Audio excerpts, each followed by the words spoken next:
Welcome to the Separation Anxiety in Dogs Decoded podcast. I am your host, Ness Jones, and we'll be deep diving into all things separation anxiety. But before we get started, please make sure you like this episode, subscribe to the channel, and turn on your notifications so you never miss another one. And don't forget, if you are interested in joining my easy step-by-step training program to resolve separation anxiety in your dog, you'll find the link in the show notes. Now let's get started. And we are back. And in this episode, I am going to talk about dogs that get triggered before you even leave them alone. So some dogs are fine to be left alone for 5 seconds, 5 minutes, half an hour, and then we see the reaction. But many dogs are actually triggered knowing that you're going to leave. And that is because they are very, very smart and they're watching us all the time. What you do and what clothes you put on tells them if they're coming with you or if they're staying behind. We call them pre-departure cues, and they are also called leaving cues. Most people would say, well, that would be my keys. They're very, very common things, but sometimes that might mean to the dog that the dog is coming with you, because keys could be, well, I'm coming in the car with you, or you're going to lock the door with the keys, but I'm still coming with you. So that can still be a trigger to the dog, because that dog might be getting excited, might be showing signs of, let's say, stress, but maybe it could be based more on excitement that they're coming with you. So you still might see some sort of reaction to things like keys, or it could be that they're stressed and anxious that you're going to leave them. Other pre-departure cues, handbags. So a woman that takes her handbag with her when she leaves and the dog stays alone, that can be a big trigger to a dog. But there's so many other things: putting on makeup, doing your hair, putting on certain clothes, certain shoes that mean, I don't know about you, but I certainly have dog walking shoes, which mean, yes, you're coming with me. They recognize those shoes. As soon as I put them on, they get quite excited because they know they're going out for a walk. But I have other shoes that they know also that mean they're not coming with me at all and they're staying at home. Luckily, my dogs don't suffer from separation-related behaviors. They kind of look resigned when they see me put these other shoes on.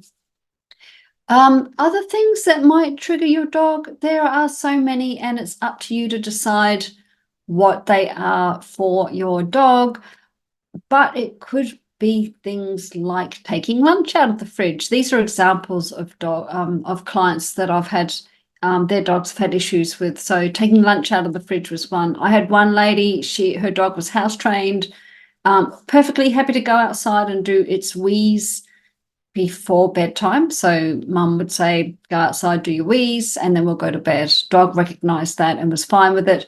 But it also recognized when she was leaving him during the day and she asked him to go for a wee before she left, and he would refuse. He was very, very clear about that. I'm not going out for a wee. That will mean that you're not going to leave me by myself. Oh, I had another client. It was her. So when she went for, as most of us do, go for a tinkle before she walked out the door to leave the dog, and the dog was reactive to that. So it was very clear to the dog that meant that she was leaving it. But I imagine in that case in particular that there was a lot of other cues as well. So it wasn't just that particular thing. She also had issues with doing her hair and brushing her teeth as well. So there was and the clothes she was wearing. So there was a whole gamut of triggers for that dog, but that was one of them. Uniforms, obviously, that's kind of quite a obvious one. But so it's up to you to work out what your dog might be triggered by. Now, conventionally, your dog trainer might tell you that you should pick up your keys and put them down, pick up your handbag, put them down, take your shoes on and off, on and off, on and off. I don't start with pre-departure cues with my training. I find that actually complicates things. I like to wait till there's a really, really strong, solid foundation before I start with pre-departure cues. And when I talk about a solid foundation, I'm not talking about 5 minutes or 10 minutes or even 15 minutes. I like to get my clients up to a good, solid 30 minutes that's consistent. So not a one-off 30 minutes, but consistently we know that dog can do 30 minutes plus.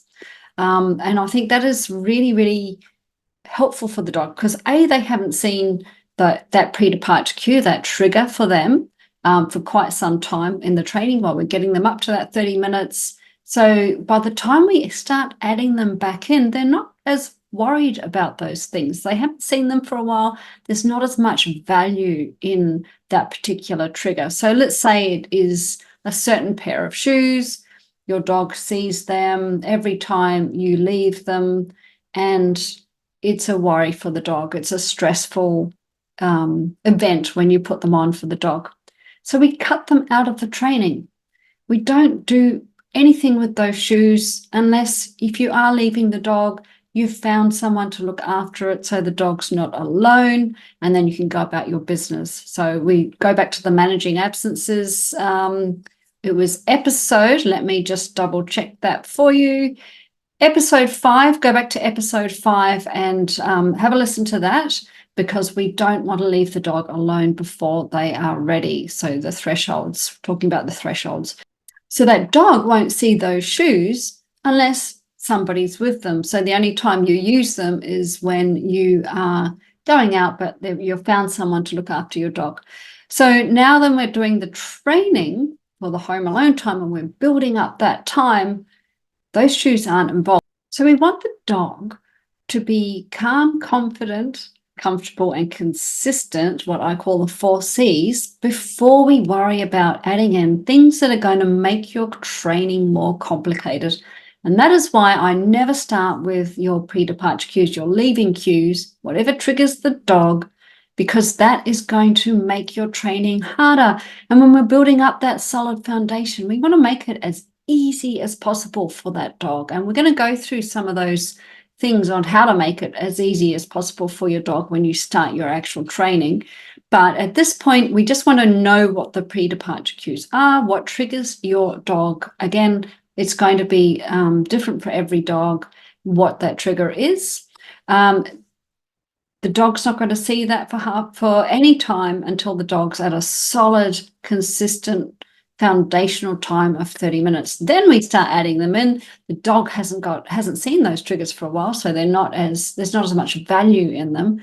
And then we're going to grade those triggers. So perhaps there's 5 things that your dog is triggered by. Maybe let's say keys, a certain pair of shoes, a uniform, a handbag, I don't know, perhaps getting lunch out of the fridge or making lunch, something like that.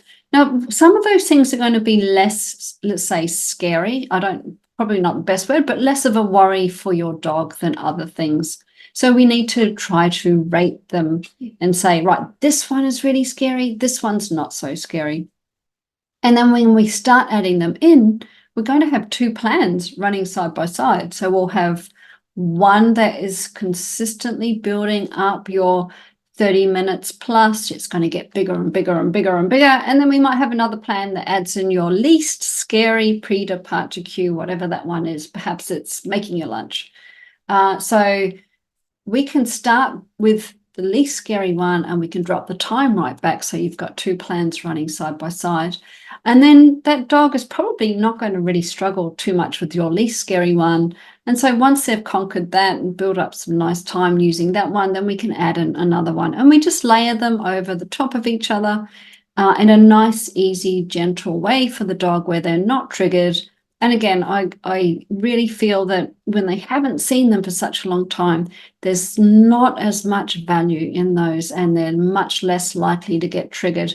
If the trigger is a really, really strong one, if it's, let's call it the most scary one, then for sure they might struggle a little bit more than that with that one. So then we take it even slower with that one. And we have to be really mindful of the stuff, because what can happen is we say, we've built up the time. Now we want to add in a pre-departure cue. Let's choose this one. Let's say it's the keys. And suddenly your dog is just not able to cope and it makes, because we're just adding it into the normal plan, and that can really, really impact the dog. So we have to do it really, really carefully. And sometimes we have to break it down into little itty bitty parts. It really just does depend on your dog in particular and how they react to it. But the next thing we have to think about is, and this is going to be in the next episode, is the exit point. So that in itself can be a trigger for the dog. So how do we work around the exit point where they are less worried about you leaving out that particular exit point? And we'll talk about that in the next episode. You have been listening to Ness Jones on the Separation Anxiety in Dogs Decoded podcast. Don't forget to check out the show notes to learn more about my programs and how I can help you with tailored training. Until next time.